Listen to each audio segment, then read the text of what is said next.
You're listening to Chillworthy, a podcast where two best friends discuss mysteries, murders, and anything in between for your enjoyment. So if you're ready to hear some chilling and unsettling cases, you're in the right place. Happy listening. Hello, everybody. Welcome back to another episode of Chillworthy with Brent and Talia. Hi, chillers. How are you doing today? I'm good. How are you? I'm all right. We are back outside again. In the wild. Mm-hmm. It is not as It's not brutally as cold. crisp, Yeah. Right? Nice, but still refreshing for sure. Yeah, It is. So what's on the agenda for your intro today? All right. I got some things I need to discuss. Now, I have to prepare you and everybody. There's been a lag here on my end of this topic coming up, which I know I don't think you've realized it, but when I bring it up, you're going to be like, oh my gosh, yes, and that was delightful. Not this freaking Alaskan show. Yes! How did you know? Gosh. Alone. Well, it's not just Alaska. They go to British Columbia. They go all over the place. But I've noticed, well, we haven't watched it in a really long time, but I've noticed that we feel drawn to watching it when it starts to get cold out. So I have been like, I kept bringing it up to Ashley, like, you know, I really want to start it up again, and we finally did. So get ready for my references aplenty. I'm not ready. I know, but it's upon us. Yeah, but except the other problem with that is we were, I don't want to say a rut, but we were stuck a lot of just people going into the wilderness and never coming back, and now we've kind of moved off that topic. Good point. For a while, so there might not be as much of a on this one time of the episode I was watching. Like Timberwolves might not just come up out of nowhere, but bears. Right. Fine. Oh my God, I have to tell you. So beautiful full moon on Friday night. Did you see it? It was pretty. It was in my rearview mirror when I was driving home, and it was insane how huge it was. I mean, it was massive. It was just crazy to me. And obviously, as the night went on, it rose, got smaller, still gorgeous. Same night, I'm outside with one of our dogs, and I saw a shooting star for the first time in my life. And I was so taken aback. It stopped me in my tracks. So, you know, one of our dogs, he was sitting down and he was just like looking around, and I had turned around to get something, or I put his leash down or something, and I'm coming back and I see it. And I mean, it was just insane. At first I wondered if it was a comet. I thought, oh my God, it's like big. Like it was bigger than I was imagining. Gone in a second. It was very, quick and fleeting as I hear it goes. Yeah.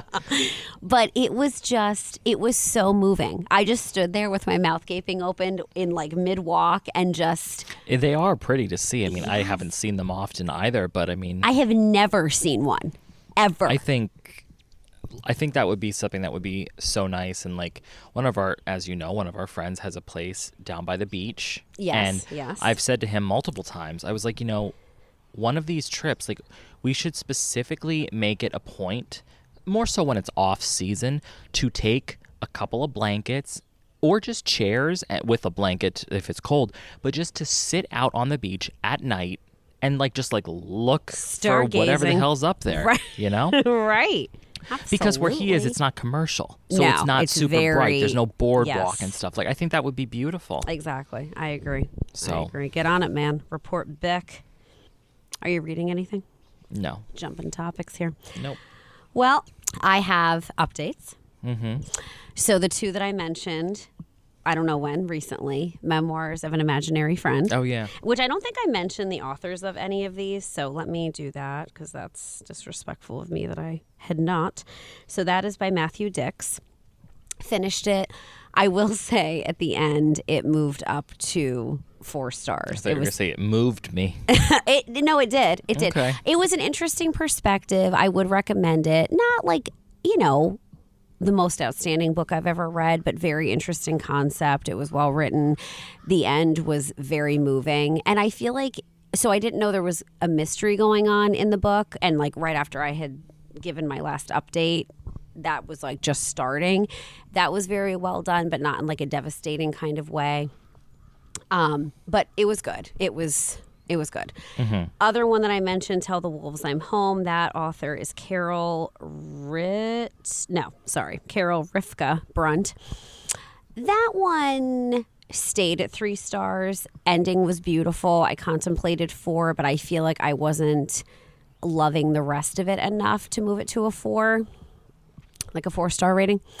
Very, very sad. And ending, I mean, absolutely moving. And it made some character situations that were going on in the book that were unlikable. It like turned situations likable, if you will. Okay. And nice. Both, very manageable on the shorter side of things, like shorter reads. And then I started very, very early on, though, The Ramblers by Aidan Donnelly Rowley. And it's like Thanksgiving week in Manhattan, and it's following a few characters. And I haven't met any. I want to say I met like two or three so far. So very early on. So stay tuned. All right. Well, sounds lovely. Yeah. Yeah, I just haven't read anything, but as you know, I did start a new project that I'm pretty much I'm done-ish with. I thought you were done. Well, not really, because I said they're just a prototype. Oh, true. But, I designed an 82 set Oracle deck card. Which is just fantastic. Oracle card deck. Got it. What the hell? Yeah, they knew what you meant. So, nature-based, and it was very fun to put together. And how long did it take you, did you say? I would say maybe 3 days. Which is crazy. Yeah. I'm thinking months, maybe the last year. But I mean, I had been working on some of the concepts for a little bit before I sat down and thought, like, I want to see if I can do this. And then it just flowed like water from a stream. So maybe one day, if I get the prototype remade, because the cards are just a little too big, as I told you, I cannot shuffle them correctly. They're the size of your head. I'm exaggerating. Yeah, well, they are pretty big, though. So, which I love the way it's like, you put them down on the table and they do that little... But, like, I also need to shuffle the things. So, once that happens, maybe I'll try to sell them. Who knows? Absolutely. And we'll post them somewhere on our Instagram to show pictures if, any of you are interested. Absolutely. Let them see. Sham. Sham. Yeah. So, all right. Well, you are going to do a follow-up to your episode. Yes. I'm going to do the suspects from my D.B. Cooper case, which I will give a little summary at the beginning for those of you who didn't listen to it. I think it was a good episode, though. I encourage all to go back and listen if you haven't. I was nervous that it wasn't going to be. My, how your tune has changed. I know. I listened to it this week and I loved it. Okay, and I got great. some compliments from people, which made me feel very nice.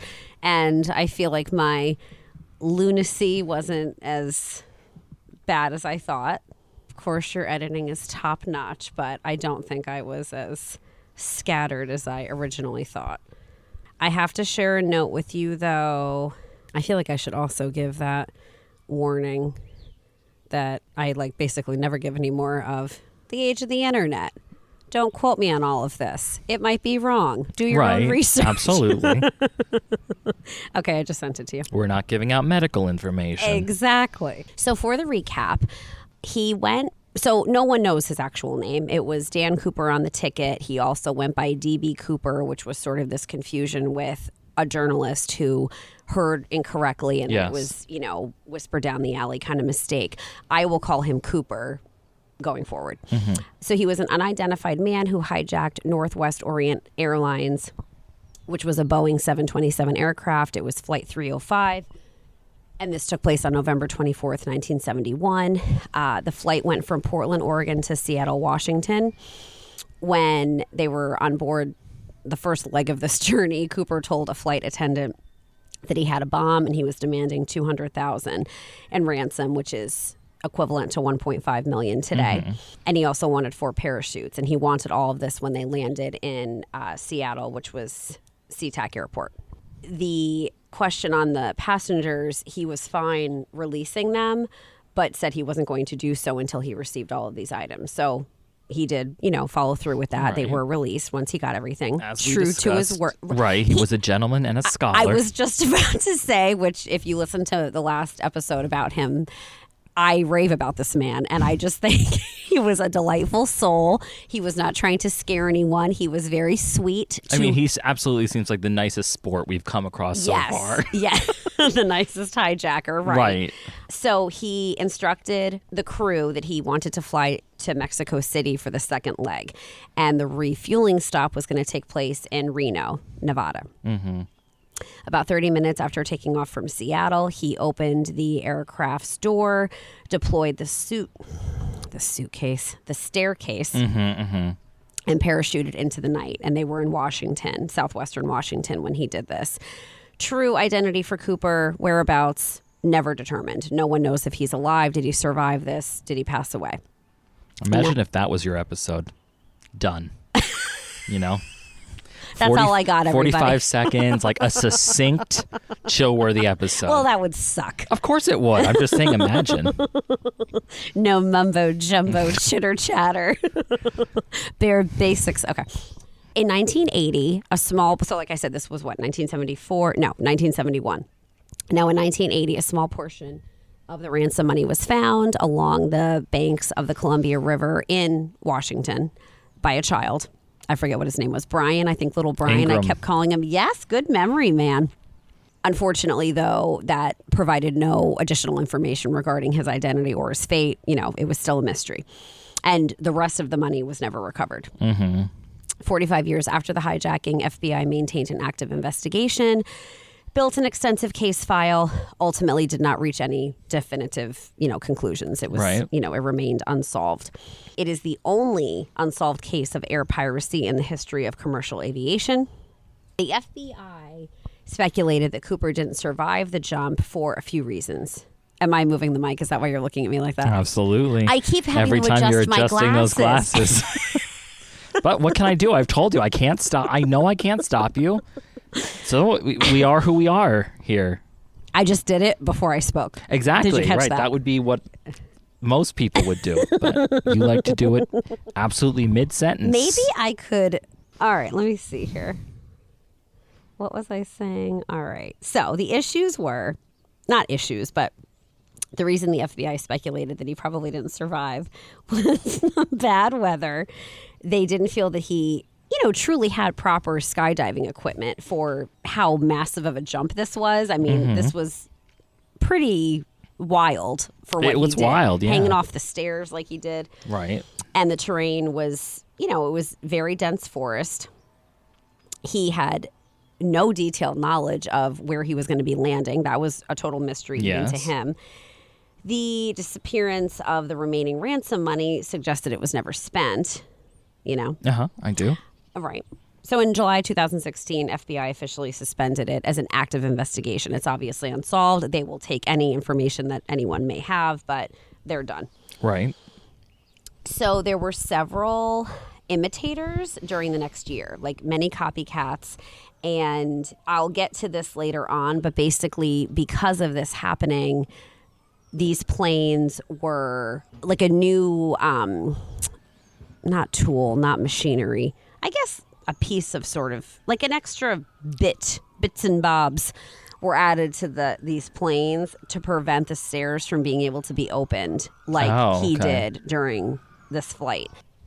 So I'll get into all of that at the end because there were different modifications that had to be made. So I'll go into more detail as we go on. By the way, I have to tell you, this tea that I'm drinking, I swear, everyone, I'm not going to go on for hours about tea like we did that one time. But that tea that I was telling you about that was on the smokier side, and it was black tea, I'm pretty sure it's the tea bag you gave me. I think it is that, but you never liked Pura? Yes, the Pura. I don't know. I don't know what that's Pura. supposed to be. Well, though, you must also not like it because you gave it to me. Right. So, all right. So suspects, I will share. I don't think definitively it's these people, but like of the ones that I talk about, these are the ones that are like, I can see why there was particular interest in them. Okay. If you could, I did send you that note. Yeah. Okay, could you open it, please? And I don't have pictures of everybody. I have pictures of some people. So this first one, Ted Braden, is a picture. Okay. Are you looking at it? Not yet, but I mean, go ahead. It's loading. Right. Okay, so his full name was Theodore Burdett Braden Jr. He was born in 1928, passed away in 2007. The other thing I want to say quickly is almost all of these suspects are military personnel or were military personnel at some point in their lives. Oh. Which, when I was doing all the research and I was saying some stuff to Ashley, she was like, well, that doesn't necessarily mean, because I said, oh, that makes total sense, and blah, blah, blah. And she's like, well, but not everyone was a paratrooper in the military, which you'll see with what I say. Many of them weren't. Some were. Some, that would make more sense too with them. Which, though, that also kind of makes no sense that the FBI would narrow in on even the paratroopers, because there were a lot of arguments that I think I got into in the last episode. That he didn't know what he was doing. Exactly. They were highly critical of him, and like that he didn't really seem to have parachuting knowledge. Yeah. Yeah. So what's Ted's story? Yes, he was a Special Forces commando during the Vietnam War, and he was a master skydiver. He was also a convicted felon. He was believed by many that he had been Cooper within the Special Forces community, I should say. He joined the military when he was 16 years old, and he served with the 101st Airborne during World War II. He became known as one of the military's best parachutists. Sorry. Oh. You wonder, what does that even mean, though? Well, he often represented the Army in international skydiving tournaments. Oh, okay. The type of parachutes where they can glide around. Well, yes, and like turn themselves, like that they have a specific location in mind they're able to achieve getting to the location. You know sure. what I mean? I'm dropping just, items. I'm not trying to do it. That's for damn sure. I'm not trying to jump out of any moving. I think the closest, which is not even close, is potentially what those people do on those boats where you go up at the end. Paragliding. No. Paragliding, something. But that also freaks me out because you got to land in the ocean, and that's some bullshit. To me, that's the best part. I've never done it, though. Have you? So you've never, even as a kid, nothing? As a kid, no. A lot of kids do it. The kiddos. No. Yeah. Let me just say this quick, just because I have noticed, well, if there's nothing to show, I don't have the video here, but as one does, I was on TikTok, and I saw, as we've talked about many times, I don't like things in water a lot of the time. Right. And I didn't realize, but I have to say that I saw a video of something that out of the water would not have bothered me in the slightest, but I will say this video really struck a nerve with me as to, I don't know where this video was taken, but it was somebody on a river, and they were videotaping this huge mass underneath the water, and I didn't know what it was at first, and it was like coming out from like underneath the bank of the river, like where you would expect it to be like all muddy and gunky, right? But it was big, and I was like, what Catfish. The hell is this? No noodling. No, because it's something you would see walking on land too. Oh, sorry. And I would have no issue with it if it was on land. A hippo. No.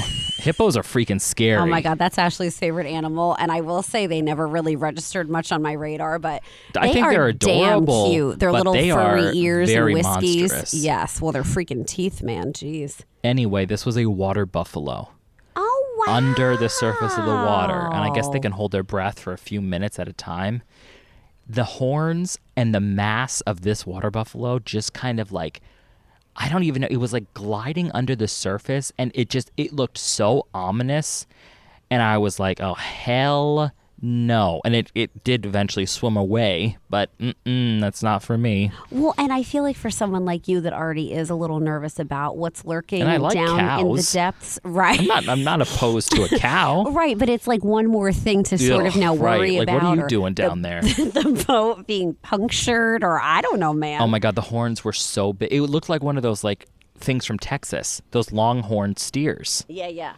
So, well, where was this? Where was this I don't river? know. Yeah. But I feel like, don't water buffaloes, I know water buffaloes live in Africa, but I could have sworn they also live in like China. Beats the hell out of me. Yeah, I don't know. Anyway, all right. So he jumped total in his skydiving experience 911 times. I'm sorry, not skydiving, parachuting. He parachuted 911 times. Okay. He was a team leader it was a classified commando unit within the Green Berets. What's the word? What do you call acronym? Thank you. Thank you. You didn't say anything. You're welcome.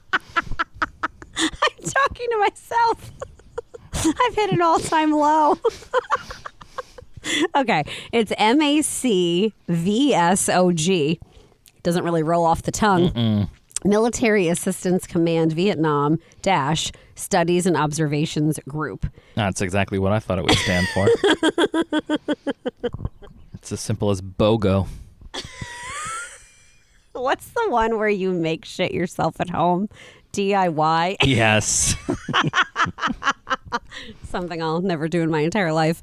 You know what we should have talked about that just made me think during Halloween episodes? The drawings that you do.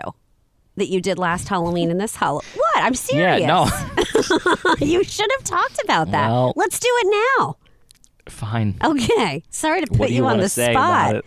Well, I want to tell them about it. I mean, maybe the chillers don't know this trend exists. I have you a feeling enjoyed they're hip enough to know that it Yeah, does. true. But I think, too, I don't know how you did it last year. I think I remember it was with one person.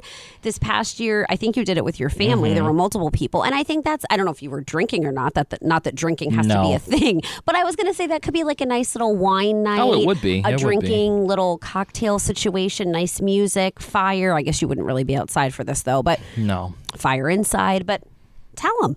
What Talia is referring to is that trend that was popular, I want to say last Halloween, where you go to a thrift shop and you find an old picture / painting, like an old print, basically, and take it out of the frame, and then you turn it into a spooky themed Halloween painting. So I did a picture. It was like a farm, and I decided, you pop in a bunch of little ghosts.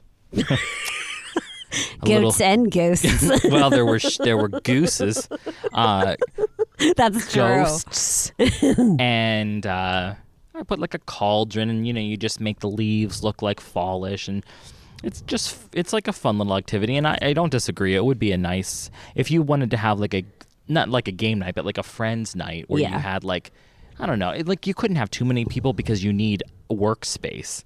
So maybe like 5 at the most. Right, depending on the area that you're working in. Right. I will also say, I mean, I am not artistically inclined whatsoever. You really are talented. So I feel like sort of people should manage their expectations. But a ghost, I mean. Yeah, but like the fact that you are talented in this way, I think has helped you immensely. And to be fair, I haven't seen anyone else's, so I don't know how other people fared and if they're not as talented as you are. But your two are insane. I mean, you just draw very well. You paint very well. So it looks... I mean, thanks, but I'm serious, though. So I'm only giving this warning to people where you don't magically have artistic talents by doing that. I thought you were handing me that drink. I was going to say, I don't want any thanks. I think they get it. All right, fine. But yes, so, feel free, everyone, to try that next year. Well, and I'm even thinking, though, if you think about it... Christmas. I mean, people could do a wintertime scene. You're not wrong, but I think the reason the trend took off so much for Halloween is because it's way easier to paint a ghost than Santa. Good call. Snowmen. Like, right. Well, snowmen. If it's an already yes, white background. You could add. I would say you could add snowmen. The same way you would add ghosts, and that would actually be pretty easy. But Berries. Nobody's going to be painting Santa with 8 reindeer flying in the sky. No, like that's, but like pine tree, different. berries, holly. What else is there? Snowmen. But yeah, you're right. You're pretty limited on, and two, like the background you would be limited on because if you do go the snowy route, you don't know that could easily blend in with stuff. Hell yeah. So your hands would sort of be tied. Okay, so Braden ended up serving as a military skydiving instructor, and he taught halo jumping techniques. Do you know what that is?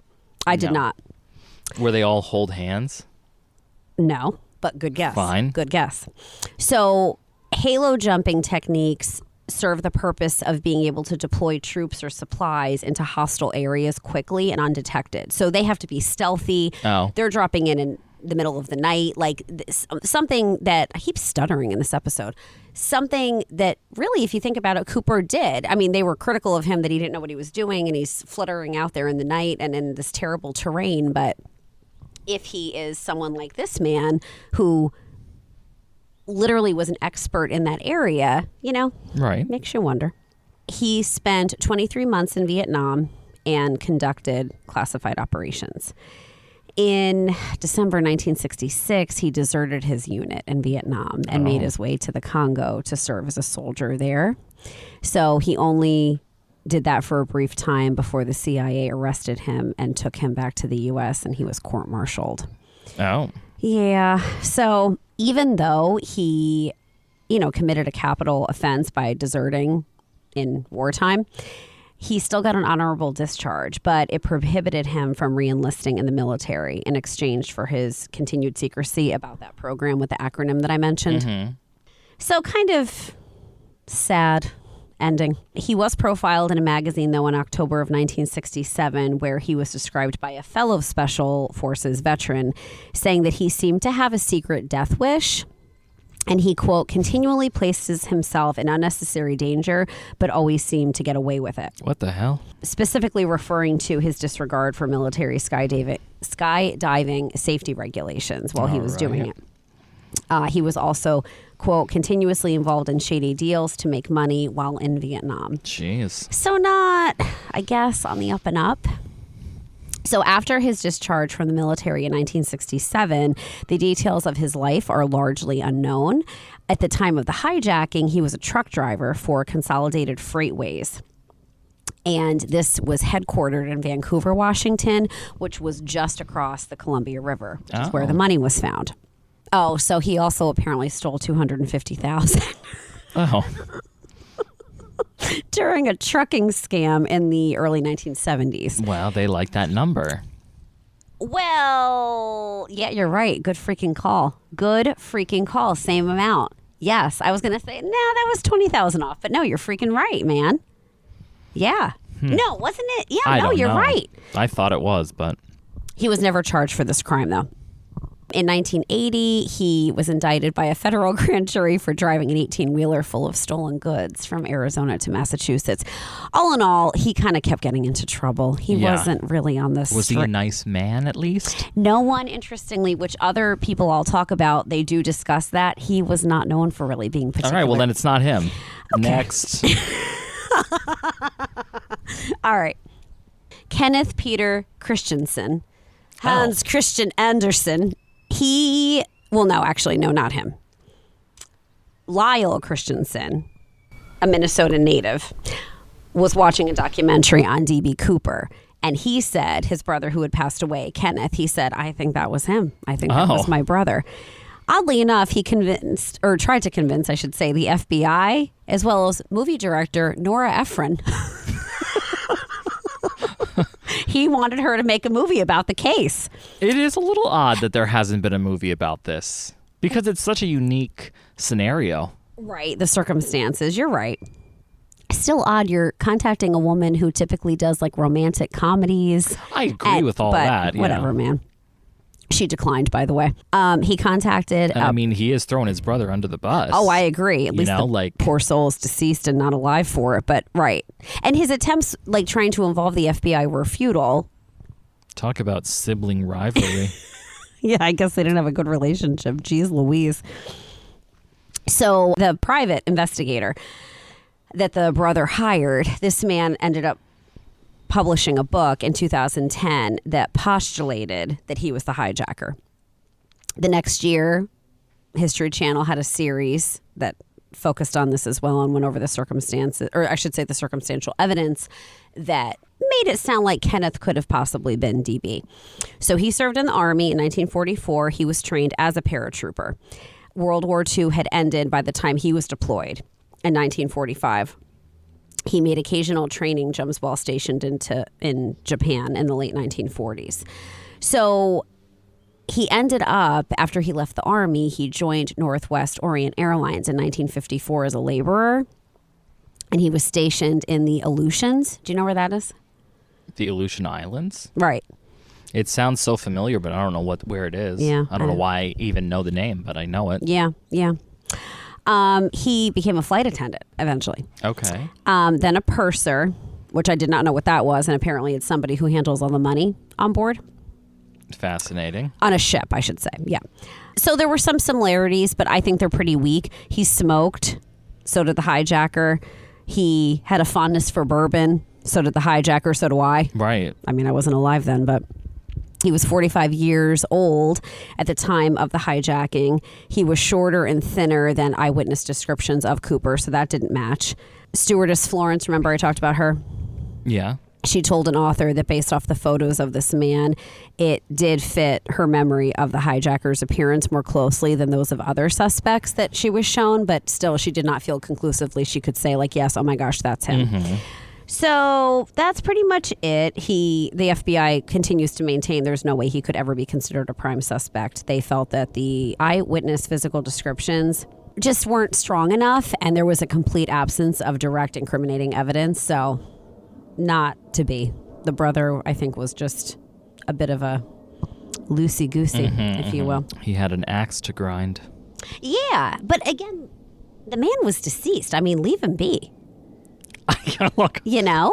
Right. Next one is Jack Kofelt. Full name was Bryant Kofelt. He went by Jack. He was born in 1917. He passed away in 1975. He was an ex-convict. He was a government informant who claimed to be the chauffeur and confidant of Abraham Lincoln's last undisputed descendant. So in 1972, he began going on and on to this former cellmate of his, James Brown, that he was actually D.B. Cooper. He wanted to sell his story to Hollywood. He said he landed near Mount Hood when he jumped out of the plane, which was about 50 miles southeast of Ariel, which is where the money was found? No, Cooper actually did jump. That, yeah. He said he injured himself when he jumped and that he lost the ransom money in the process, which is conceivable. That's what I thought happened. Photos of Jack bared a resemblance to the composite drawings, although he was in his mid-50s in 1971. So, I don't know about... just been youthful. I guess, yeah.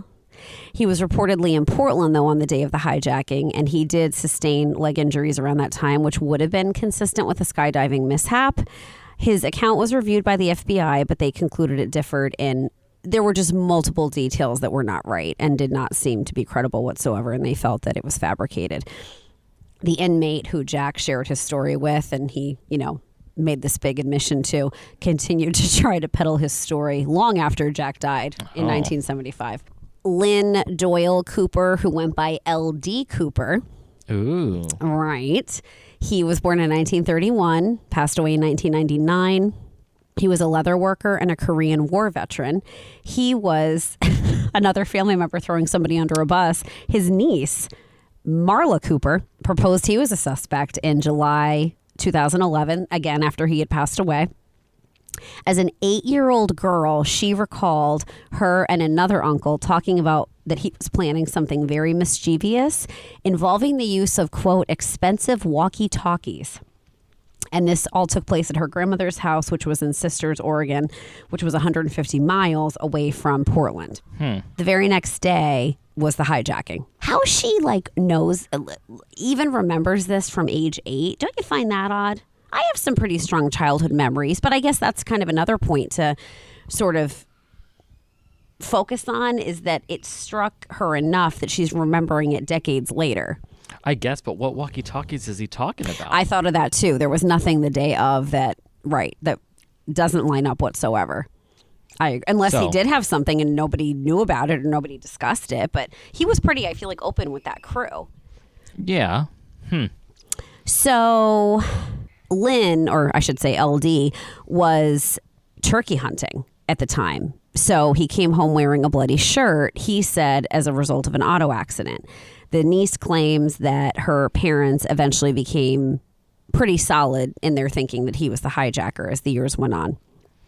There's a lot of weird family. Yes, suspicious characters in strange circumstances all on this day or day after or day before. I know. I also... Where were you during all this? You look like some of the composite sketches. I should be asking you. So another thing that I just think is such a stretch with him, he became obsessed with Canadian comic book hero Dan Cooper, which is the name that, DB Cooper gave when he bought his ticket. But then she goes on to say he had one of his comic books thumbtacked to his wall. Who the hell cares? Marla. Right. All right, What's the business of yours? Just freaking relax, man. I mean, I don't think that makes him a killer. Well, DB didn't kill anybody, but a hijacker. Just simmer down. This man, LD, was not a skydiver or a paratrooper. No experience whatsoever jumping out of things in the sky. So there's that. Now, this man, very briefly, no picture. This one stood out to me because in terms of truly, for Cooper, whoever he was, he did not know how the day was going to go. He had no clue if he could have been killed. He could have been completely shot to death by the FBI. He could have, of course, snipers, whatever. The plane could have crashed. There could have been a scuffle. All sorts of things could have. Lots of things could have happened. Right. So in terms of thinking of it as, well, he was someone who didn't really have much to lose. I think this man, I don't think it was him, but I think he's a good example of the not having anything to lose. Now, how mentally unstable this person I'm about to talk about sounds, that did not strike me also as how Cooper acted. So this man, John Emil List, he was born in 1925. He passed away in prison in 2008. He was an accountant and a war veteran. He murdered his wife, 3 teenage children, and his 85-year-old mother in Westfield, New Jersey, 15 days before the hijacking. I don't think our man would do this. Right. Exactly. He withdrew $200,000 from his mother's bank account and disappeared. He came to the attention of the task force through the FBI due to the timing of his disappearance. There were multiple matches to the hijacker's description and the reasoning that a fugitive accused of mass murder has nothing to lose. That was a quote from the FBI. He was captured in 1989. He always denied any involvement in the hijacking when questioned, and there was no substantial evidence that implicated him. So the FBI barely considered him a suspect, and that was pretty much it with him. Now, this man, I'm curious about. He, I think, could be our man. Okay. Only thing that I am hesitant with is I could not find a picture of him, and there's no discussion of his physical appearance. So that's the only thing where I'm like, I don't know. Well, so show me. Joe Lakich, if I'm saying that correctly, hopefully I am. He was a retired U.S. Army major and Korean War veteran. His daughter, Susan, was killed less than 2 months before the hijacking as a consequence of a botched hostage negotiation conducted by the FBI. So he had an axe to grind with the FBI. Like with this happening, him and his wife, they sued the FBI and won over this. And I read, and I read that basically what happened in this situation is in hostage trainings as to what to never ever do because she was killed in it as a hostage. So he became a suspect largely in, I forgot about this. This was the other thing that I think is kind of fascinating. Remember how I told you the tie that was found that Cooper had on in the flight? There were a lot of weird like metals that were found on it. So one of them was unalloyed, if I'm saying that correctly, titanium. It was speculated that few people during that era would have ever even had contact with such materials. Time traveler.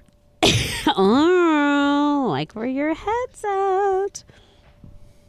But they thought maybe that he worked in a manufacturing environment working on electronics as an engineer or a manager. So when this hijacking occurred, Joe worked in Nashville as a production supervisor at an electronics capacitor factory. Sure. And he would have been likely exposed to these materials that were found on Cooper's tie that was left behind. So, other thing is, if you recall, the flight attendant Tina, who got pretty bold with him, right, and asking him questions, and she asked him, why our airline and why are you doing this? And he said, it's not because I have a grudge against your airlines, it's because I have a grudge. So it's, a possibility is that this grudge he was referring to was his anger towards the FBI for their failed efforts at rescuing his daughter. Right. So recent. I remember that part. And that, maybe Tina he was sympathetic to because she reminded him of his daughter. Who knows? I will say, though, I do think it's a little bit of a stretch as to if you have a grudge against the FBI because of what happened, why are you targeting Northwest Airlines and going about it this way? Obviously, the demands you're making are going to involve the FBI, but he also wasn't even nasty or aggressive to the FBI. He wasn't emotional, even if he was the gentleman and so sweet consistently through this whole ordeal that day. He wasn't crying in the corner. He wasn't referring to, you know what I'm saying? He doesn't strike me He as... didn't sound very emotional. No, at all. Not at Right. all. So, yeah. Okay, moving on. Richard McCoy Jr. Could you look at your note? This is one of the pictures. Oh, yes, I saw him. Okay. So, another veteran. He was in the Army. He served 2 tours of duty in Vietnam. And 2 or 3 tours. Oh, my God, yes. Worlds are colliding. He was an avid recreational skydiver. So what I think is fascinating with him, checks a lot of boxes. On April 7th, 1972, he staged the best known of the copycat hijackings. So he boarded United Airlines Flight 855, which was a Boeing 727 with those aft stairs that Cooper had raced down and that he jumped from. Right. This was in Denver, Colorado. He brandished what was later proved to be a paperweight resembling a hand grenade and an unloaded pistol. He demanded 4 parachutes and $500,000. Up in the ante. I was just thinking that. Right. After delivery of the money and those parachutes to San Francisco International Airport, he ordered the aircraft back into the sky and he jumped over Provo, Utah. Is that how you say that town? I should know that. God, I should know that. I have no I'm idea. embarrassed right now. I hope I said that correctly. He left behind his handwritten hijacking instructions, and his fingerprints were on a magazine that he had been reading. He was arrested on April 9th with the ransom cash in his possession, and after trial, he was convicted, receiving a 45-year sentence. 2 years later, he escaped from a federal penitentiary with several accomplices. They crashed a garbage truck through the main gate of the prison. He was tracked down 3 months later in Virginia Beach, and he was killed in a shootout with FBI agents. Yeah. So a parole officer and a former FBI agent wrote a book in 1991. The title was D.B. Cooper, The Real McCoy. They basically were, laying out their claims that they feel that they identified McCoy as actually being Cooper. They cited obvious similarities between the 2 hijackings. They claimed that McCoy's family confirmed that tie and the mother of pearl tie clip that were left on the airplane by Cooper, actually, they feel that it was McCoy because they were his belongings, so they said. The other thing, apparently through the years, McCoy would not admit or deny that he was indeed Cooper. He just refused to talk about it. So, potential red flag. But I feel like it's also like fun. It's like, totally. maybe. To kind of to mess with them. Right. Like, I mean, I'm just saying, like, guess we'll never know. You're not the world saying. may never know. Right. I don't necessarily know if that's really indicative that he was, but. Exactly. So there were mismatches in age and description. Skydiving skill of McCoy was much greater than supposedly thought to be possessed by Cooper. There was also credible evidence that McCoy was in Las Vegas on the day of the Portland hijacking and that he went home to Utah the day after, and he did have Thanksgiving with his family. Not him. Exactly. Right. Done. Right. Last one. No, actually not last one. But I'm going to go to William J. Smith. There's a picture of him. Do you see him? Yeah. He's in a festive sweater. It was in 1985. God love him. I think he looks like an adorable sweetheart. Gregarious, friendly, outgoing, possibly charming. He has that kind of face and demeanor. Yes, doesn't he? Maybe it's the sweater, but I don't think. So a newspaper in Oregon published an article proposing that he was a suspect. The article was based on research that was conducted by an Army data analyst who sent his findings to the FBI in mid-2018. So Smith was a World War II veteran. After high school, he enlisted in the Navy. He volunteered for combat air crew training. After his discharge, he worked for the Lehigh Valley Railroad and was affected by the Penn Central Transportation Company's bankruptcy in 1970, which was the largest bankruptcy in U.S. history at that time. This particular article proposed that his loss of pension due to this bankruptcy created a grudge against the corporate establishment and transportation field with him, as well as he had a sudden need for money. He would have been 43 at the time of the hijacking. Doesn't have a grudge against this airline, just has a grudge. Yes. Check, check, check. In his high school yearbook, a list of alumni killed in World War II lists an Ira Daniel Cooper, possibly the source for the hijacker's name that came, the name that was supplied at the purchase of the ticket, Dan Cooper. I should have called it a pseudonym. So this analyst felt that due to Smith's naval aviation experience, that would have given him the knowledge of airplanes and parachutes, which Cooper had, and also the railroad, which would have helped him find railroad tracks and then hop on a train to escape capture after he landed when he jumped from the plane. Potentially a little bit of a stretch because he still didn't know where he was going to land. But I suppose if he, somehow was able to follow the tracks in the general area, I have no idea.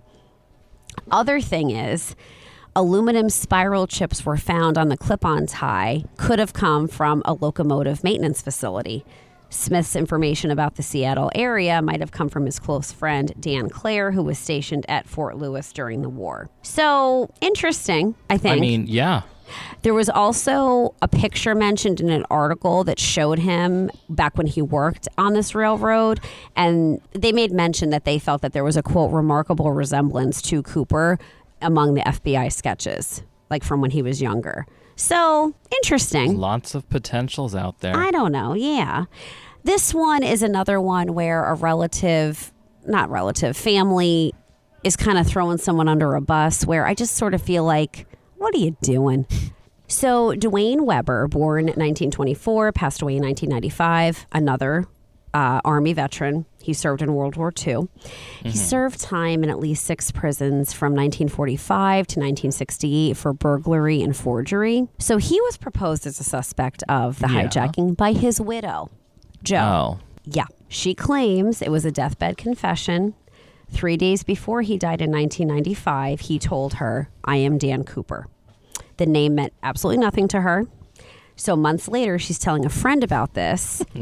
And who's this? And the friend said, well, that's a significant detail in this hijacking, which I think is also interesting. Like, people, I mean, this is I'm already not buying this. Right, exactly. Like, You're going to confess it, but you're not going to give any context? Get the hell out of here. Yeah. Sorry, I know. The whole I'm thing, not trying to steal your thunder. No. The whole thing is a stretch, man. So, friend explains the significance in this name. The wife then goes to the local library to do some research, found a book that had been written, and discovered, she claims, you're going to love this too, she discovered notes in the margin of the book in her husband's handwriting. Oh, get the F out of here. And another weirdo relatives, when they're, I feel like, just grasping at straws, he drank bourbon and smoked cigarettes Did too. he? Well, so does the rest of the world. Other No, I don't buy that at circumstantial evidence. This is another one you're going to hate. She claimed that back in 1979, they took a trip to Seattle, and when they were around the Columbia River, the wife distinctly remembers him throwing a trash bag into it. I see. Yeah.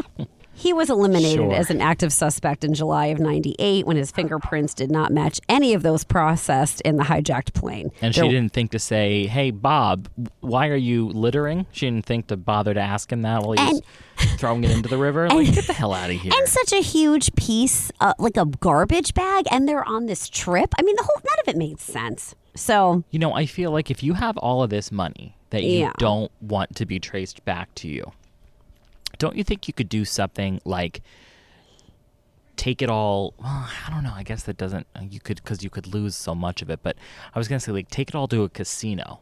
You know, like, so that it turns into tokens, and then just cash back out again. There's so many people who come in and out of a casino all day, all night. Like, kind of like launders the money. well, like it passes it through a filter. So then it's like that money that you just gave the casino is going to go God knows where. And then you've got chips and then wait a couple of days and cash those chips in. Well, I think the FBI is one step ahead of you, though, because in the last episode I did, it said that the FBI notified all casinos. Oh, because all casinos? Shit. Allegedly. Okay. I mean, I suppose they have that good power. for It beats them, the hell then. out of me. But because it was all tagged money, it was easily identifiable. All right. But good thinking. A nice way to Thank launder the you. money. I get Yeah. what you're saying. So if you can look at the note, I'm done with suspects. I'm not going to obviously go into every single one, but just wanted to talk briefly about the aircraft modifications that Right. were made as a result. So this is a picture of a Cooper vane. This is in the unlocked position. So due to all of these copycat hijackings that took place, the FAA required that the exterior of all Boeing 727 aircrafts be fitted with this. It's a spring-loaded device. The name Cooper vane obviously came to be One because would of assume. Cooper, right? Right. So it prevents the lowering of the aft air stair during flight. So you can't be flying around anymore and like, let's just drop the stairs Yeah. mid-flight. Good. Not happening. Right. And then operation of this vane is automatic and cannot be overridden from within the aircraft Sounds by good to anybody. me. Exactly. So also, as a direct result of this hijacking, the installation of peepholes were mandated in all cockpit doors. So obviously then the cockpit crew can observe the passengers without opening the cockpit Which I door. love. Oh my gosh, absolutely.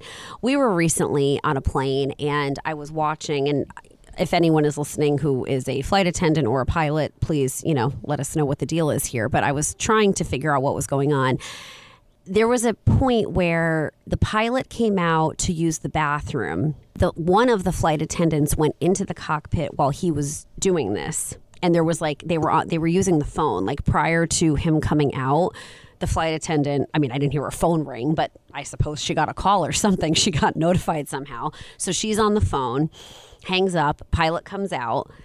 She then goes into the cockpit. He stays out. He goes to the bathroom. And then he had to use the phone before getting back into the cockpit. And then they switched again. So I just felt like it was some sort of additional safety. I wonder if you're not allowed to have only one person in the cockpit in case something happens to that person. At the very least, the flight attendant could alert the other pilot. You know what I mean? If he was in the bathroom and something unexpectedly, the other pilot passes out, has a heart attack, and nobody knows. Good call. But and they have it in cruise control. So I don't know. I also wonder too, I can only imagine what went into place after 9/11 and what changes were made too. So, right. yeah. So anyway, and then lastly, not that I think there's anything to this, but I just still wanted to make mention of it. Do you remember when I was talking in the last episode how there was a man who packed the parachutes that were given to Cooper? Oh, yeah. Yeah. So his name's Earl Cosey. And he was found dead on April 23rd, 2013. So 42 years after this went down. So I don't know how old Earl was at the time of death, but I would Okay. imagine around 80, maybe youngest 70s. Okay. Same with Cooper. I would imagine at least 80s. So it was a suburb of Seattle that he lived in, and he was murdered.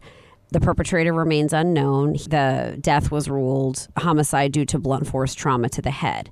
So commentators speculated that it was related to the Cooper situation and did Cooper come back with a vengeance? I don't know what Earl did. He packed, he Right, did what the what hell? Cooper wanted. So This man had no vengeance. he was a gentleman. Absolutely. I don't. Right. If anything, he'd be giving him a greeting card or something. Not killing Absolutely. him, man. Thank you. Right. Sure. And I meant he would be giving a thank you card, but Oh, but also thank you to you. you're welcome. But right. What Earl did exactly what Cooper wanted. There was no. It wasn't like he was the FBI man dealing with him and, pulling a fast one on him. Exactly. So they felt that no, this was, a burglary that most likely, that was the motive for this crime. And again, if we're talking men in their 70s, 80s, I don't think they're coming 42 years after the fact to commit murder. No. Pearl Earl. Poor Earl. Pearl Earl. That would be a nice name for a pearl company. Absolutely. Oh my gosh. Well, Anyway. yeah, I don't know, but I would assume that there is no connection there. Exactly. You did see the picture that I sent Yeah. you of the Cooper vein?